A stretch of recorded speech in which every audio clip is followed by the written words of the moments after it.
I don't think they've been in the market of building stars as of lately either. But they're waiting for the stars to come to them and have performances to build. Khamzat Chimaev, he built his own. $7.7 billion broadcast deal with Paramount.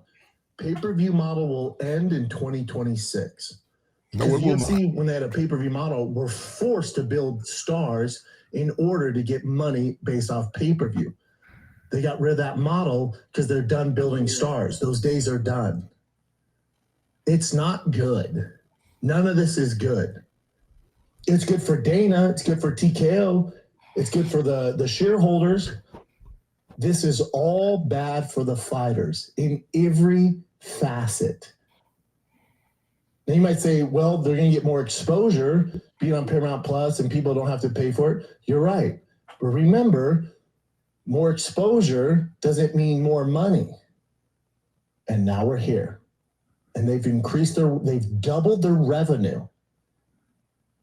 But the fighters are getting paid exactly the fucking same. That's okay. Okay. Okay, so look, the fighters are not getting paid the same. Let me just tell you, like, I was not making anywhere near what some of these guys are making. Some of these guys are in the top 15. They're making almost double what I was making, and I was making considered to be good money at the time. And I'm only 7 years removed from the sport. You know what I mean? And so it's not the same. These guys are they're making good now. The lower end of the totem pole is what, 12 and 12. Yeah, but that's the low. You can't. Yeah, you can't. People cannot. God damn it. This is one of the things that drives me crazy because everyone will sit here and talk, well, in boxing, let me tell you something. In boxing, a fighter doing a 4-round fight, they just put it into this new Ali Act that, okay, we'll give them $150 a round. That's 4 rounds. Figure out that's $600 if you go the 4 rounds. Okay? Don't think that boxers are making all this kind of money. You take a look at all the different promotions, the $12,000 at the start, look at, they're giving you an opportunity. Mm-hmm. And if I'm not saying that that's something that you're going to be able to live on, but you've got to take that opportunity and make your case of why they want to pay you more. That's based upon the way you fight. It's every time that you see someone coming into the UFC, unless it's a special circumstance, that is an audition. Okay. Yes, they've watched you in other promotions and other places, but it's an audition for you to show them, hey, I am the guy that you want to be putting on your cards. I'm the guy that's going to make people go, wow. I'm the guy that's going to now start moving up, and you're going to want to put me on your main card, and you're going to want to put me on your pay-per-views. That's what this is about. Anyone can sit there and say, I fought in the UFC. Okay, great. How did you do? Because that's really what they're looking for. They're looking for stars. Okay, don't sit. Brendan can sit there and say whatever he wants. Oh, they don't care about making stars now. Bullshit. They care about making stars because stars make people get excited about their fights, and that brings revenue. I'm going to lean towards Brendan a little bit. They don't care about making them. They're waiting for one to pop up. So before they used to try to make them. Okay. They're not making them anymore. Like John, I wouldn't say they try to skew the way fights were done in the beginning, but they kind of did. And then I think Dana realized it wasn't working. Like, why would I try to match sure right. And try to make it work for that guy, and then he doesn't perform. Then I'm out all this time and money I spent on him. No, let the fighters make the best matchups. Let the cream rise to the top, and then I'll run with that guy. Of course, make that one. And then I can put the money behind him and build them up. That's the whole point. So I kind of agree a little bit with Brendan on that. No, when you think about it, you said the exact thing. Because let's take a prime example, the best example you could. Conor McGregor was fighting in Cage Warriors, right? He's their double champ, in fact. And they go to Ireland to meet this kid because they're like, okay, let's see what he's like. And they go, hey, he's got something. So they put him onto a card. Where did they put him? He was in the prelims. Okay, that's not the thing that like Dana tried to do in the past, where he tried to pump people up and put them into, that main event in the very beginning. And he's even kind of done that sometimes. Look at Bo Nickel. Even though he made him fight twice in the Dana White Contender Series, his first fight was main card, right? So you take a look and you go, Conor McGregor, he fights Marcus Brimage in his first fight, right? Okay. It was a preliminary fight. His second fight, Max Holloway, preliminary fight. Okay. Then it started because he was talking, he was getting people's interest, and the interest started. So then all of a sudden they started moving him. Okay, he'll be on the main card. But he was, he worked his way there based upon all the things he was doing on the mic, all the predictions he was making that he was absolutely making happen, and the fight performances themselves. That's the making of a star. He made himself. Mm-hmm. Yeah, look, I understand. That's exactly what I was saying. Like they took a kid that could market himself. Yeah, who had a country behind him, by the way, and he had a fight.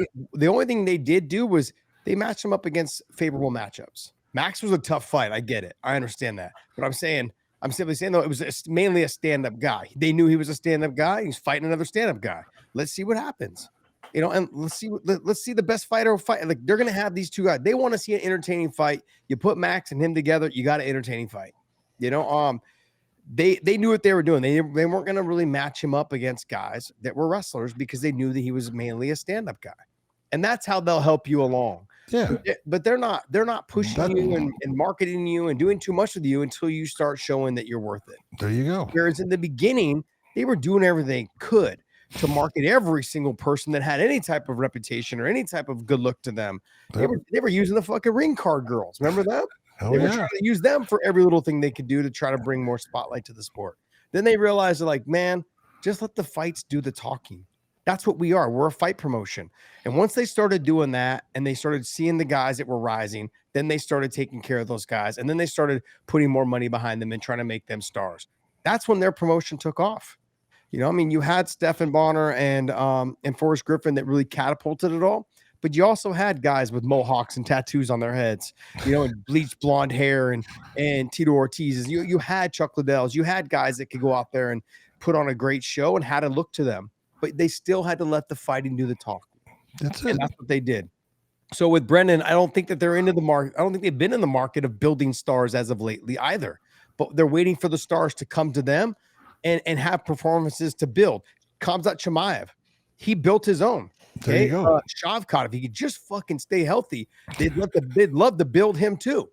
There's other. They tried with Bo Nickel, it didn't work. They're gonna revisit that. They'll still be there. Yeah, they're gonna revisit that. They were letting the world know that hey, if he did win, he did beat RDR, then hey, we can go ahead and push him some more. But he didn't get it done, which means see, we've got the best fighters who are making these young guys have to learn the sport and respect it. And so that was more of a feather in the cap for the guy. This says a lot about the promotion. We've got guys that even though Bo Nickel was the man in wrestling, he's not the man in MMA, but he's going to have to learn that if he wants to be the man. So I get it, but these guys they're making a lot of money already, a lot more than I was making, a lot more than some of these other guys were making it at the stage of the career of us, and they're doing a great job. Like, I don't understand this notion of like, hey, they're only because their profits went up. Everyone's like, yeah, but they're still not making enough. They're making quite a bit of money. I mean, I saw some of the payouts. At least this is what was posted a couple times. Some of these fighters are, they've got almost 500 records. They're making $350,000. What the fuck? I'm like, John, yeah, that's wild to me. Like, I'm not saying that makes you go, damn, why was I born when I was born? Yeah, right. Why couldn't I be born a little bit later?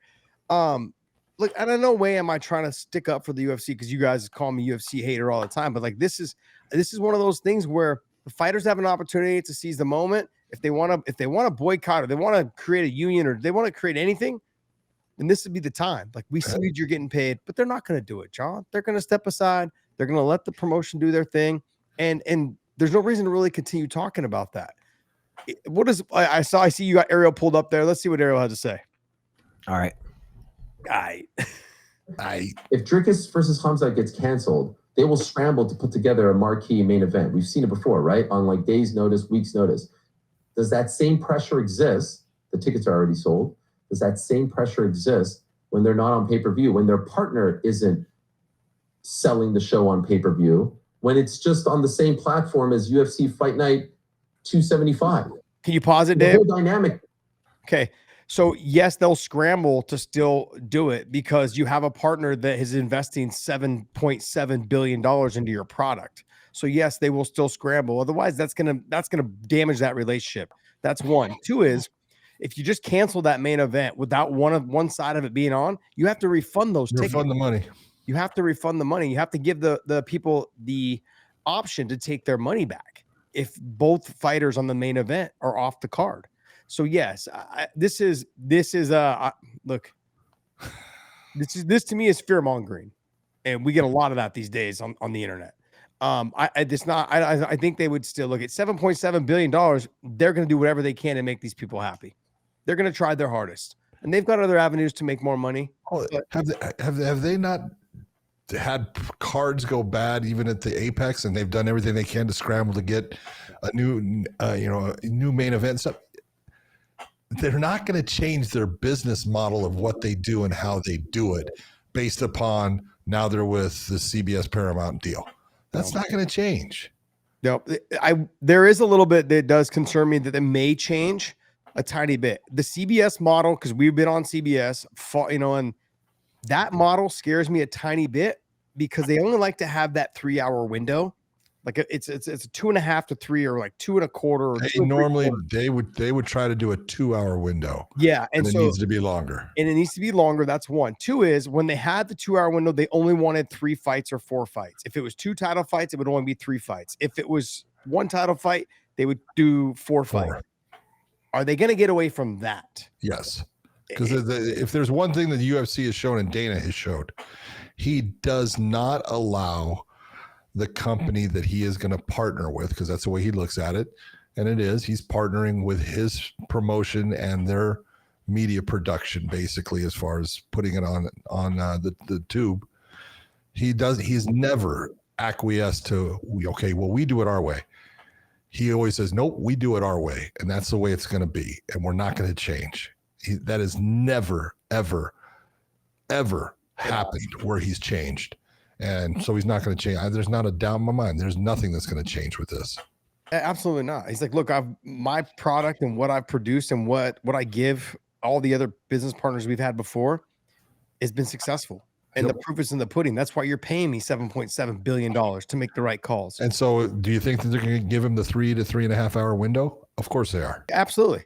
They're going to use their same production. Their same people they always use. Always. They're not gonna change anything. Because let's be honest, when Strikeforce was with Showtime and CBS, and they used to cut up the card. They used to put fighters where they wanted to. They used to tell them who they could use.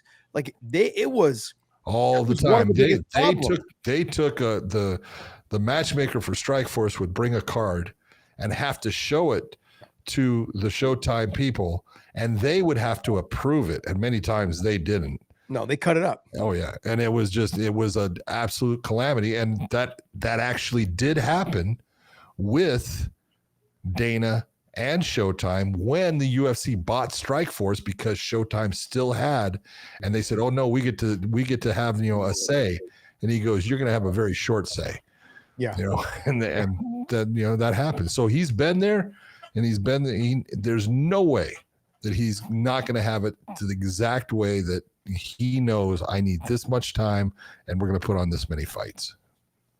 It's about the pace. I think the UFC does a really good job of pacing their fights. They understand the gap they need in between. They need to they understand how, hey, to slide Megan Levy in there for this amount of time, to throw it back, and do a working man with the people at the desk, whatever it is. They know how to use their time wisely. Go ahead and carry on with the Ariel thing.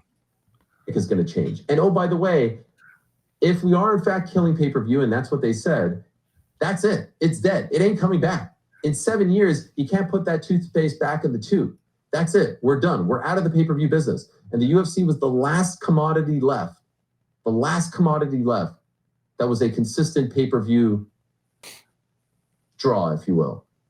Like, yes, the number is dwindling. A lot of that. We don't know if the viewership dwindled because a lot of people were pirating, but the buys were dwindling because it was a lot easier to pirate.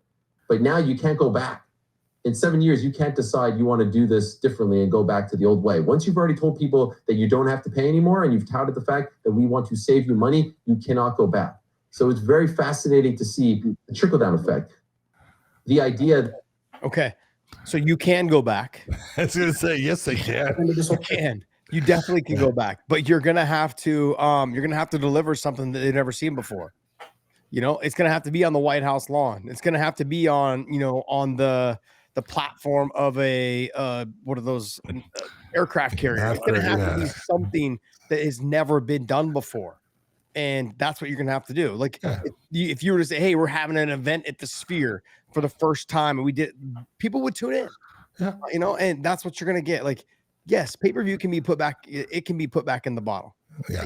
And I'm not saying it's wise. I don't see them doing more than one a year. A huge like New Year's Eve. I'm just throwing the one out that they do in Japan. Like if it was a huge New Year's Eve card, which I don't think the UFC would do. But I'm simply saying like a year of the end, like, you know, champ versus champ, a huge card. It'd only be once a year. It'd be like their version of a WrestleMania. True. That's it.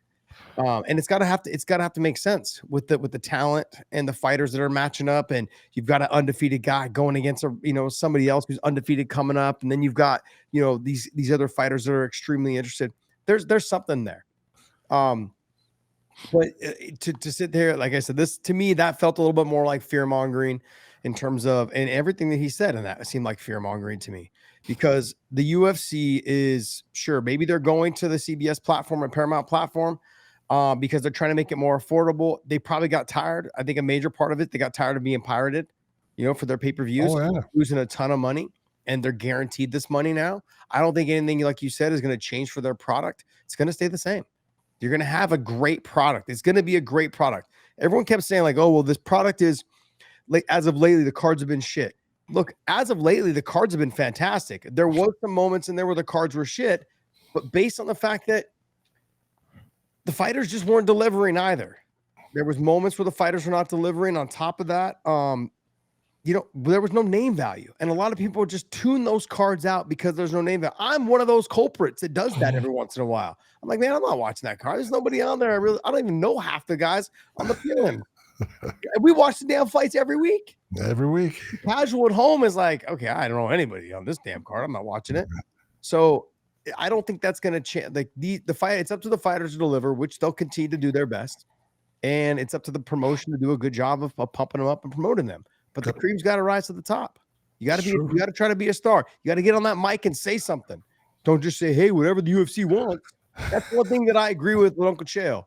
When you get that chance to get the mic in your hand, don't waste that opportunity to say, "Yeah, whatever UFC and Dana White wants." My dumbass did that in my very first fight in the UFC. Hey, I'm just here to fight, and if whoever Dana wants. There wasn't a whole lot of talkers back when you first were in the UFC. So I know. Okay. The fucked up thing was, John, is I was a fucking talker outside the cage. Yeah, no shit. He gave me the mic, and I was like, "Yeah, just be a company man." I'm just happy to be here. Yeah, I'll fight anybody Dana puts in front of me. Yeah, stupid. Stupid is, stupid does.